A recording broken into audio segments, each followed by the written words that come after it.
स्वामी विवेकानंद जी महाराज जब विदेश जाने लगे तो समुद्र के तरंग पर उनको श्री रामकृष्ण परमहंस जी महाराज का दर्शन होने लगा। जब वे समुद्री जहाज पर सवार हुए थे, गुरु ज्ञान का प्रचार करने के लिए 7 समुद्र पार गए स्वामी विवेकानंद जी महाराज।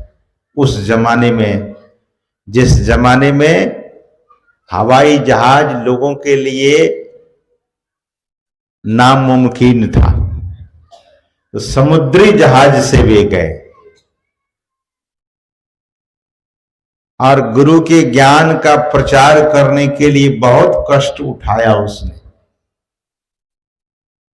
3 दिनों तक लगातार भूखे रहे।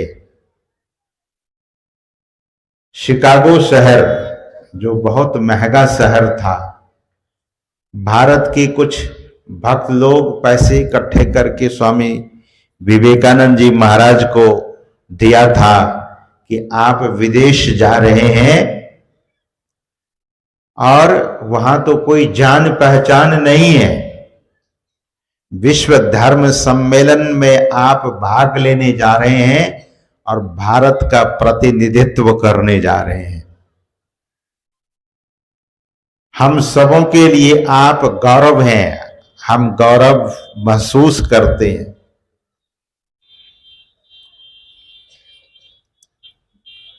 सद्गुरु के ज्ञान का प्रचार स्वामी जी महाराज को करना था। यह प्रचार कार्य कोई साधारण कार्य नहीं होता, इसमें बहुत कठिनाइयां आती है। और साधु का जीवन तो ऐसा ही होता है, कभी घृत घना, कभी मुट्ठी भर चना, और कभी उसमें भी मना। कि प्रचार कार्य ऐसा है कि कहीं बहुत सम्मान मिलता है और कहीं बहुत अपमान भी मिलता है। कहीं भोजन मिलता है बहुत बढ़िया और कहीं चना खाकर रह जाना होता है, और कभी उपवास करके रहना पड़ता है।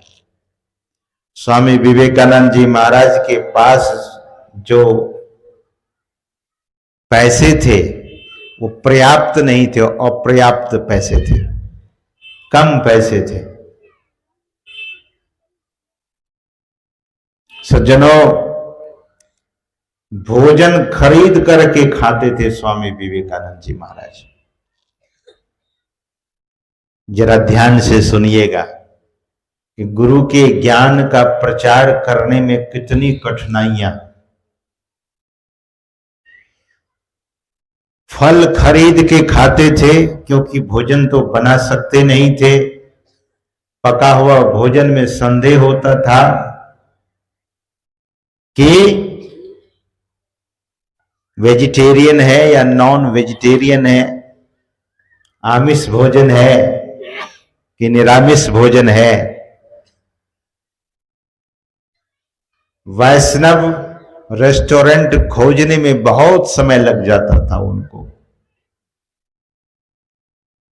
भूख से त्रस्त रहते थे।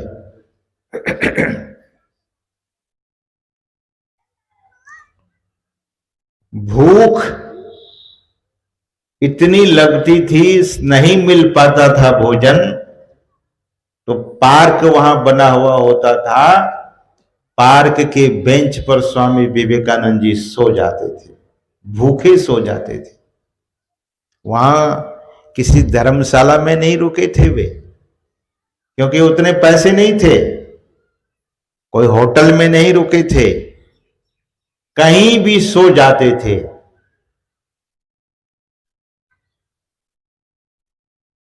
बाद में स्वामी विवेकानंद जी महाराज जब बहुत प्रसिद्ध हुए, इंग्लैंड में उनको बहुत मोटा गद्दे दिए सोने के लिए। तो स्वामी विवेकानंद जी महाराज उस मोटे गद्दे पर नहीं सोए, नीचे बिछावन बिछाकर सोए। क्यों?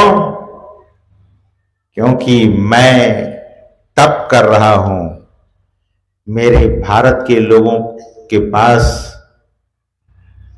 सभी के पास गद्दे नहीं सोने के लिए।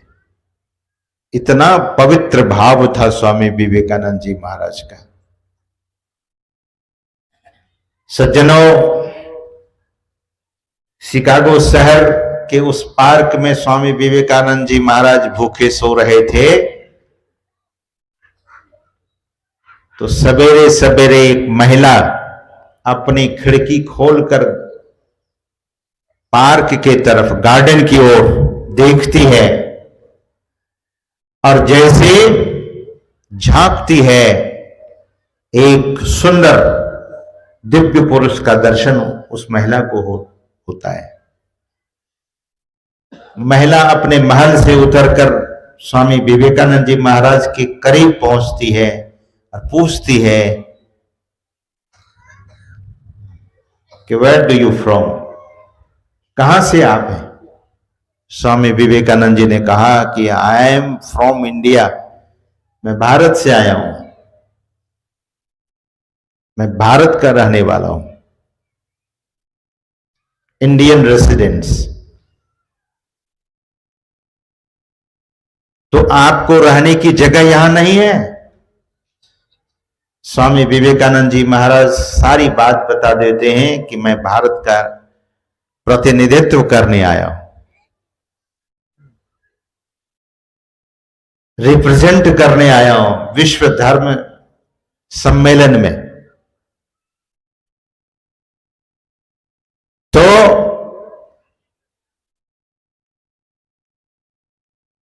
वह महिला ने कहा कि क्या आप मेरे घर में रुक सकते हैं, मेरा अतिथि बन सकते हैं? मैं आपको रहने के लिए अपना घर दे रही हूं, क्योंकि आप भारत से प्रतिनिधि बन करके आए। स्वामी विवेकानंद जी ने कहा कि अगर आप की ऐसी इच्छा है, आपके मन में भारत के प्रति सुंदर भाव है, तो मैं आपके घर में बिना हिचकिचाहट के रुक जाऊंगा। और वह महिला अपने घर ले जाती है, स्वामी विवेकानंद जी महाराज को सम्मान करती है, भोजन कराती है, और विश्व धर्म सम्मेलन के जो चेयरमैन थे, अध्यक्ष थे, उस महिला के पति ही थे। स्वामी विवेकानंद जी महाराज से बहुत बात जब वे सज्जन करते हैं, बहुत प्रभावित हो गए। गुरु के भक्त से प्रभावित हुए वे सज्जन, और उन्होंने कहा कि मैं आपको उस विश्व धर्म सम्मेलन में जरूर ले जाऊंगा। समय आया, स्वामी विवेकानंद जी से कहा कि आपको उस विश्व धर्म सम्मेलन में भाग लेने के लिए पैंट और शर्ट पहनना पड़ेगा। वे तो सन्यासी थे।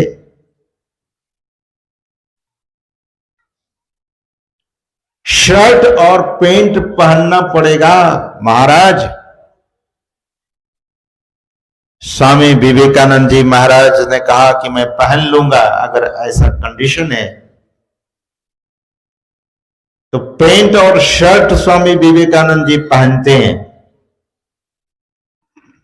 और सिर पर कहा कि हैट लगाइए, विदेशी टोपी पहनना पड़ेगा।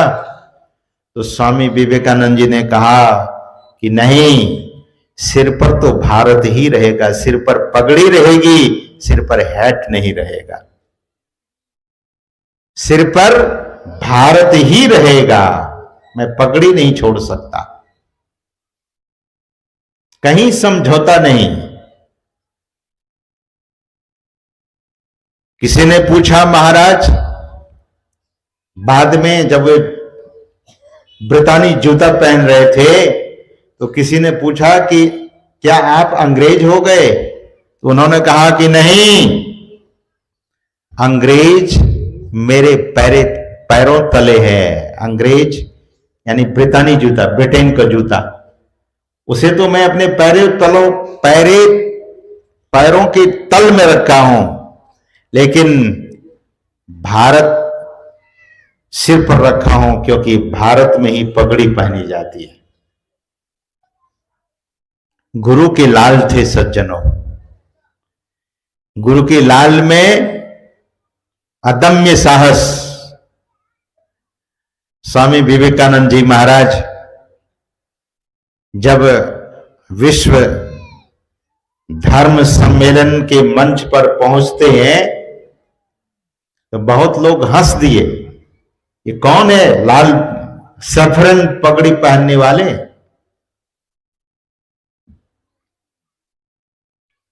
समय की चर्चा हो गई कि इनको भी समय दिया जाए। तो सज्जनों, ऐसा सुना जाता है कि स्वामी जी महाराज को मात्र 5 ही मिनट समय दिया गया था, और 5 मिनट समय देकर कहा गया कि अब भारत रिप्रेजेंट करेगा। भारत का जो रिप्रेजेंटेटिव आया हुआ है, अब भारत रिप्रेजेंट करेगा धर्म का। सज्जनों, स्वामी विवेकानंद जी महाराज का नाम लिया गया और स्वामी विवेकानंद जी महाराज माइक के सामने जाकर खड़े होते हैं। वहां बैठकर भाषण नहीं दिया जाता था, माइक के सामने जब खड़े हो गए तो सिंह की तरह पूरे पांडाल में वे सिंहावलोकन करने लगे, सिंह की तरह देखने लगे। 1 मिनट हो गया, 5 मिनट का समय दिया गया था, 1 मिनट हो गया। तो लोगों ने कहा कि India has gone silent, Bharat चुप हो गया। किसको खड़ा कर दिया गया मंच पर, माइक के सामने? अब भारत की हिम्मत ही नहीं हो रही है कि कुछ बोले, क्योंकि पूरे भारत को रिप्रेजेंट करने के लिए गए थे। स्वामी विवेकानंद जी महाराज विचलित नहीं हुए इस बात को सुनकर कि India has gone silent. Swami ji महाराज विचलित नहीं हुए, क्योंकि वे गुरु के लाल थे, पक्के और सच्चे गुरु के लाल थे वे। साधना की अनुभूति उनके भीतर थी, अध्यात्म में प्रतिष्ठित थे, इसीलिए विचलित नहीं हुए। 5 मिनट समय दिया गया और 5 शब्द बोले, मात्र पहले 5 शब्द। सिस्टर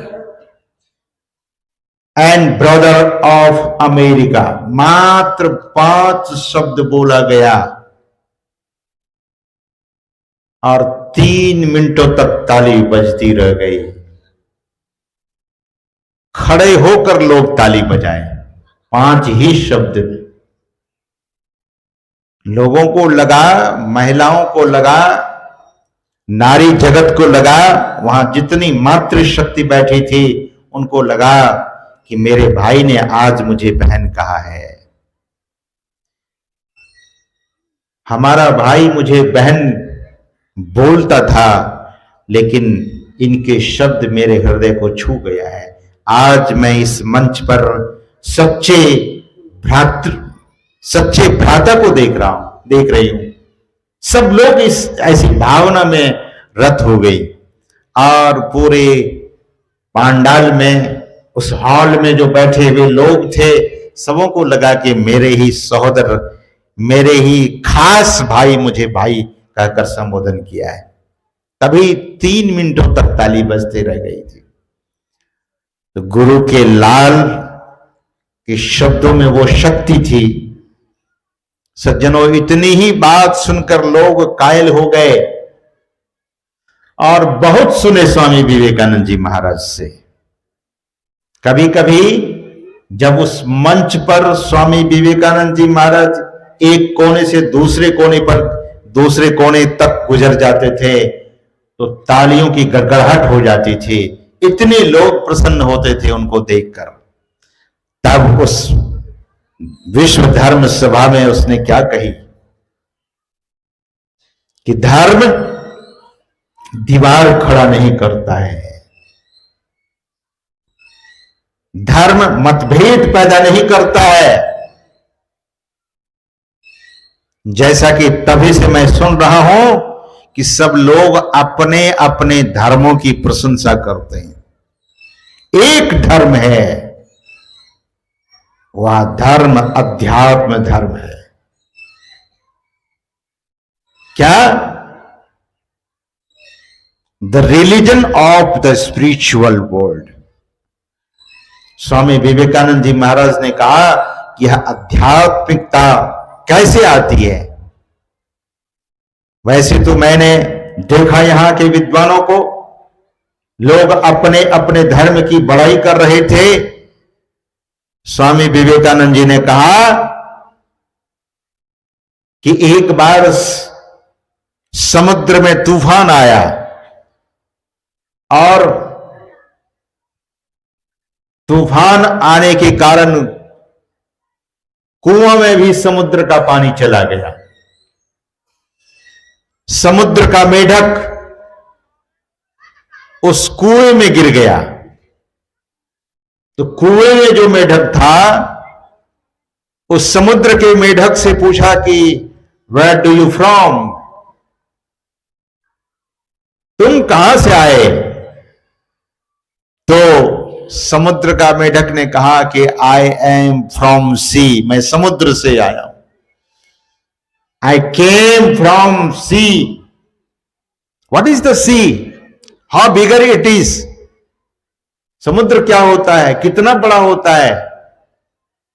तो समुद्र वाला मेढक ने कहा कि समुद्र बहुत बड़ा होता है, यहां मैं कुआं में बैठकर क्या बताऊं। तो कुआं का मेढक थोड़ा सा छलांग लगाया कुआं में कि क्या तुम्हारा समुद्र इतना बड़ा होता है? समुद्र का मेढक हंसने लगा। अरे नहीं, कुआं से समुद्र का कहीं कोई उदाहरण नहीं हो सकता। दीपक दिखा करके कोई बोले सूर्य दीपक के समान होता है, हंसी नहीं आएगी लोगों को। फिर कुआं का मेढक आधे कुआं छलांग लगाकर पूछता है कि क्या तुम्हारा समुद्र इतना बड़ा है? समुद्र का मेढक ने कहा कि नहीं। तब इस किनारे से दूसरे किनारे तक छलांग लगाकर कुएं का मेढक ने कहा कि क्या तुम्हारा समुद्र इतना बड़ा है? तो समुद्र का मेढक ने कहा कि तुलना नहीं है, यू कैन नॉट कंपेयर, तुम तुलना नहीं कर सकते। समुद्र और कुआं में कहीं कोई तुलना नहीं है। सज्जनों, स्वामी विवेकानंद जी महाराज ने एक इलस्ट्रेशन दिया है, एक उदाहरण दिया कि भारत का जो अध्यात्म धर्म है